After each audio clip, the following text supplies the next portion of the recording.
Hey everyone, welcome back to the channel. Imagine करो कि आप स्ट्रेंजर थिंग्स सीजन 5 के सेट पे खड़े हो एंड आपके सामने बहुत सारी चीज़ें चल रही है। आपको अपनी क्रू भी मैनेज करनी है, आपको सब कुछ का डेटा लॉग भी करना है। एवरीथिंग वाज गोइंग लाइक पूरा क्योटिक मोमेंट हो गया है। आप इधर देख रहे हो, उधर देख रहे हो, like multiple things at the same place. आज यार हम लोग है ना एक बड़ी ही रोमांचक केस स्टडी पढ़ेंगे नेटफ्लिक्स के ऊपर, एंड कैसे नेटफ्लिक्स ने अपने पूरे एक एप्लीकेशन को कन्वर्ट कर दिया to Kotlin multi platform. And so भी उस टाइम पे जब Kotlin multi platform was only in the alpha stage. And मेरे को हैरानी नहीं है because the level of execution they have done is something और समवॉट इज टू ऑसम। तो आज अपन इसी के ऊपर में चर्चा करेंगे और देखते हैं यहाँ पे हम लोग क्या क्या सीख सकते हैं। नेटफ्लिक्स के पास एक एप्लीकेशन होती है and the name of the application is prodigal. अब प्रोडिकल क्या होता है? The data of all this set records. ठीक है, तो मतलब सेट में जो कुछ भी हो रहा है, जो कुछ भी इक्विपमेंट्स वगैरह यूज़ हो रही हैं, तो जो भी डेटा का लॉगिंग होता है, ऑडिट होता है, वो सब कुछ उसमें स्टोर हो जाती है। अब आप सोचो कि आप एक ऐसे रिमोट लोकेशन पे शूट कर रहे हो जहाँ पे इंटरनेट कनेक्शन है ही नहीं। उस केस में हमारा जो सबसे मेजर थिंग है which is the offline first applications, क्योंकि सारा डेटा हम ऑन डिवाइस ही सेव करना चाहते हैं। अब नेटफ्लिक्स को सबसे बड़ी दिक्कत यहाँ पे ये हुई when they are writing it for the Android and the iOS separately, तो मोस्ट ऑफ देम, सबसे पहला कि मोस्ट ऑफ देम उनके बिजनेस लॉजिक सेम थे। तो अभी सेम होने से क्या हुआ कि कभी कभी ऐसा होता था कि एंड्रॉयड पे ये फुल्ली फंक्शनल था एंड कभी कभी iOS पे फट जाती थी। अब लॉजिक सेम है तो पता नहीं फटती कैसी थी, बट ये उनको जो इशू है वो रिकरिंग था। दूसरी चीज़, उनकी जो टीम थी वो काफ़ी छोटी थी, तो इसका एक बहुत अच्छा सा सोल्यूशन था कि यार हम लोग जो है वो किसी मल्टी प्लेटफॉर्म टूल को सेलेक्ट कर लेते हैं for building the application. But यहाँ पे उनके पास में ऑप्शंस थे कि या तो वो फ्लटर चूज़ कर सकते थे, रिएक्ट नेटिव चूज़ कर सकते थे, जो कि उस टाइम पे इन, मैं बात कर रहा हूँ 2020 की, उस समय पे ये दोनों बहुत बूम पे थे, तो वो चाहते तो आराम से यूज़ कर सकते थे। बट यहाँ पे उनकी एक डिपेंडेंसी हुई and that dependency is actually based कि वो लोग अपने नेटिव यूआई को चेंज नहीं करना चाहते थे। तो उस समय कैसा था कि जो फ्लटर है, जब आप फ्लटर पे कोड लिखते थे तो वो अपने हिसाब से, मतलब अपने इंजन से वो रेंडर करती थी। उसके बाद में रिएक्ट नेटिव में आपको जावास्क्रिप्ट की ब्रिजिंग करनी पड़ती थी। बट नेटफ्लिक्स ऐसा कुछ भी नहीं चाहता था।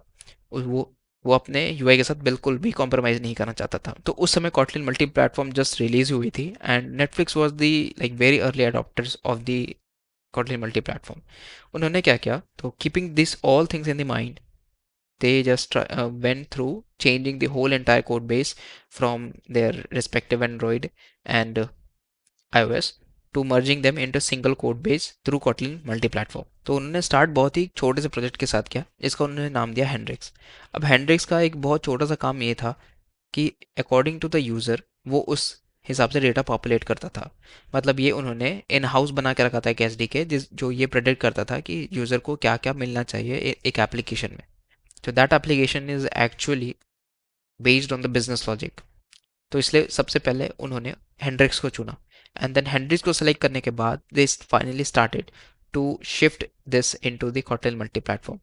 तो क्या इससे कभी उनको एरर नहीं आया? ये बहुत ही ईजिली हो गया। यस, उनको एरर्स आया। उनको एरर्स तब आया जब वो iOS में एक्चुअली में डिबगिंग करने जाते थे, बिकॉज iOS की डिबगिंग, कॉटलिन मल्टी प्लेटफॉर्म बहुत ही नया था एंड दैट टाइम लाइक बहुत ज़्यादा डिफिकल्टी होती थी उसको कॉटलिन कोड के थ्रू एक्स कोड पे आप डिबग कर सको। बट उन्होंने कुछ कुछ एक्सटर्नल प्लगइन्स यूज़ किए लाइक टच लैब्स का, तो that is like major breakpoint for them and जो बहुत ही हेल्प किया उन लोगों को। The second thing was the currency issue. तो उस टाइम पे कॉटलिन का मेमोरी मॉडल iOS पे बहुत स्ट्रिक्ट था। अगर गलती से किसी गलत थ्रेड पे डेटा टच किया तो ऐप क्रैश नहीं होती थी, मतलब बेसिकली फ्रीज हो जाती थी। बट केएमपी का यहाँ पे सबसे बड़ा बेनिफिट हुआ बिकॉज ये नेटिव बाइनरीज में कंपाइल होता है, तो iOS को कभी पता ही नहीं चलेगा कि उसका कोड जो है वो कॉटलिन में लिख करके आ रहा है, बिकॉज हम कॉटलिन से अल्टीमेटली कन्वर्ट कर रहे हैं स्विफ्ट पे। तो that is because the native binaries generation की वजह से। अब परफॉर्मेंस पे बिल्कुल, मतलब स्विफ्ट यूआई पे कोई भी फर्क नहीं पड़ी, no lags, no bridge overhead etcetera. तो सबसे बड़ी जीत क्या थी कि यार 50% जो कोड शेयरिंग था वो उन्होंने सक्सेसफुली मूव कर दिया to Kotlin multi platform. And जो भी यूआई मेरा एंड्रॉइड पे था, एंड iOS पे था, वो अभी भी वैसे की वैसे ही है।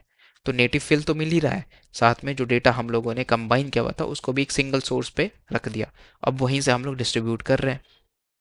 तो मोरल यहाँ से हमें ये पता चलता है कि क्रॉस प्लेटफॉर्म का मतलब बस ये नहीं है कि आपको क्वालिटी सेक्रीफाइस करनी है। आपको नेटफ्लिक्स ने ऐसा प्रूव किया है कि अगर आप स्मार्ट हो तो आप यार दोनों को बचा सकते हो, both the native plate performance और शेयर कोड। तो बस यही थी आज की यार छोटी सी स्टोरी, होपफुली आप लोगों को मज़ा आया होगा। And the story really inspires मी कि आप कोटलिन मल्टी प्लेटफॉर्म के साथ शुरू करो एंड कीप पुशिंग इट। मिलते हैं नेक्स्ट वीडियो पे, तब तक हैव अ गुड डे।